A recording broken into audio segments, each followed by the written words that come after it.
ابو عوانہ نے بیان کیا، ان سے ہلال بن حمید نے، ان سے عروہ نے، اور ان سے ام المومنین حضرت عائشہ رضی اللہ عنہا نے کہ نبی کریم صلی اللہ علیہ وسلم نے اپنے اس مرض کے موقع پر فرمایا تھا جس سے آپ جانبر نہ ہو سکے تھے کہ اللہ تعالیٰ کی یہود و نصارہ پر لعنت ہو،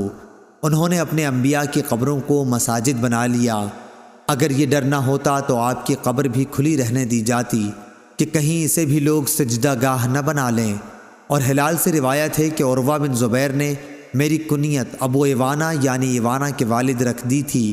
ورنہ میرے کوئی اولاد نہ تھی۔ ہم سے محمد نے بیان کیا، کہا کہ ہمیں عبداللہ نے خبر دی، کہا کہ ہمیں ابو بکر بن عیاش نے خبر دی، اور ان سے سفیان تمار نے بیان کیا کہ انہوں نے نبی کریم صلی اللہ علیہ وسلم کی قبر مبارک دیکھی ہے جو کوہان نما ہے۔ ہم سے فروہ بن ابی المغرہ نے بیان کیا، کہا کہ ہم سے علی بن مسہر نے بیان کیا، ان سے ہشام بن عروہ نے، ان سے ان کے والد نے کہ ولید بن عبد الملک بن مروان کے عہد حکومت میں جب نبی کریم صلی اللہ علیہ وسلم کے حجرہ مبارک کی دیوار گری اور لوگ اسے زیادہ اونچی اٹھانے لگے تو وہاں ایک قدم ظاہر ہوا۔ لوگ یہ سمجھ کر گھبرا گئے کہ یہ نبی کریم صلی اللہ علیہ وسلم کا قدم مبارک ہے۔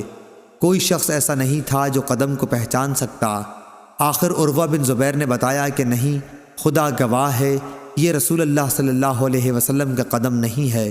بلکہ یہ تو عمر رضی اللہ عنہ کا قدم ہے۔ صحیح بخاری حدیث نمبر 1390۔